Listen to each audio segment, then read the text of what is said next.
What is going on, Hive Warriors? So today I'm going to talk about ways that you can avoid falling off of intermittent fasting. If you apply these rules, you will never fall off of intermittent fasting ever again. Now, without any further ado, let's go ahead and jump right into it. So the first thing that you need to do to never fall off of intermittent fasting is to ensure that you are slowly entering the realm of intermittent fasting. By that I mean, if you've never done intermittent fasting, that first week and a half is gonna be a doozy. So I highly recommend going a little bit lower in terms of the amount of time that you'll be fasting versus going a little bit higher, like doing one meal a day, for example. There's a lot of people who have started with one meal a day, but then end up falling off after a few days simply because it's too much of a shift from what they were doing before. I 100% recommend doing the 16-8 to start, giving you 16 hours of fasting. With 8 of those hours, you're actually unconscious, you're sleeping. So essentially, roughly around 8 awake hours of fasting and 8 awake hours of eating. It's a really good transitional intermittent fasting system for you to go from eating 3 meals a day and consistently and grazing to fasting for the first time. Plus, most people skip breakfast on a consistent clip. So this 16-8 won't be too far away from what you're used to in your normal everyday life.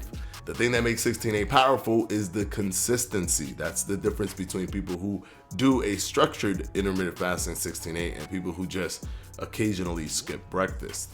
16-8 is the best gateway intermittent fasting system. Anything less than that, you're not really testing your body into the fasting realm.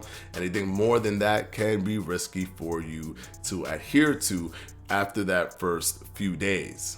But of course, any one of those that you choose, even one meal a day, if you can power through the next 2 weeks, you will be able to stick to it for a long time as your body will build the habit for it. Now let's go ahead and move on to number 2. Stop trying to create an additional diet with intermittent fasting. The cool thing about intermittent fasting is, yes, you can mix it in with other diets, but it's also already something that you're creating, something that you're putting forth towards your willpower. If you also put forth towards your willpower a specific diet, it's going to be harder for you to follow. A lot of people psychologically connect the two things. And what do I mean by this? Fitness as a whole, or weight loss as a whole, is almost neurologically connected in your brain as one entity. So if you fail at one, you end up also failing at the other. Have you ever noticed that if you stop going to the gym, you also stop eating healthy? Or if you stop eating healthy, you then stop going to the gym? There's a neurological connection there where we think, well, if I'm not doing this, what's the point of doing that? So if you are attaching something to intermittent fasting, you'll inadvertently have them basically married, and what you will do is your willpower will be taxed even more. And what you will be doing is, if you fail at that diet, you may also stop doing intermittent fasting simply because you've connected the two as one entity. So please make sure that when you're doing intermittent fasting, if you want to do it for the long term, for the long haul, eat the things that you like. 100% eat the things that you like, and make sure that you are not taxing yourself with another additional diet, because intermittent fasting in and of itself can work wonders. You're going into a fasted state, you're going into a post-absorptive range, and you're doing a metabolic switchover, all of which removes glucose from the body, depletes glucose from the body, and then uses ketones as energy for your brain, replacing glucose. And this has to be done through your fatty acids, through the fats that you have stored in your fat cells. So use that to your advantage. Know that that's already powerful, and then you could work off of that alone. If you want to introduce another diet, that's fine, but I recommend definitely at least giving yourself a month or two of intermittent fasting so that one, you become very comfortable with the regimen, and two, because you started intermittent fasting way before you started the diet, it's much tougher for you to psychologically marry the two things. That way, if you can't keep the diet going, you probably could still keep intermittent fasting going. And finally, please do not have so many consecutive days of not doing intermittent fasting.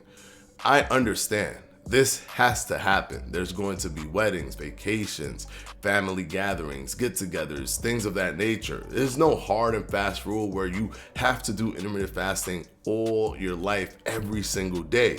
I get it. There's going to be days where you just can't do it, and that's fine because you're allowed that flexibility. Intermittent fasting is the rule, but these other things are the exception. But treat them as such, as exceptions. If you start treating them as every week, I'm going to every Monday, Tuesday, Wednesday, Thursday, I won't do intermittent fasting, and Friday, Saturday, and Sunday I will, you're going to find it to be not as effective, number one, and very hard to do because you're going to be resetting yourself every Monday, Tuesday, Wednesday, Thursday, and then going back to it Friday, Saturday, and Sunday. Same thing with just doing it from Monday to Friday, but not Saturday and Sunday. There's going to be a reset there. Try not to have consecutive days where you're not doing intermittent fasting, and try to do intermittent fasting every day if you can, if there isn't an exception day. So that way you're building this rhythm, you're building this flow, and you're building this habit that can stick with you over time. But if you're consistently ping-ponging yourself from one end where you're doing it and another end where you're not doing it, and you're doing that all the time, it's going to be hard for you to get acclimated to intermittent fasting. For anybody who's done intermittent fasting past 2 weeks and have been doing it for months, and the number one reason that most people fall off after they've done intermittent fasting for a while is that they start ping-ponging off of intermittent fasting into exception days, increasing their exception days, having more night outs and gatherings and stuff that are consecutive, and then it ends up feeling very difficult for them to do intermittent fasting. So hopefully this video has helped you guys. If you follow those 3 rules, I promise you, you will never fall off of intermittent fasting ever again. Because those are the 3 reasons why people fall off of intermittent fasting. Hopefully this video has helped you guys. And of course, as always, I'll catch you in the next one, which should be tomorrow. Peace out, guys.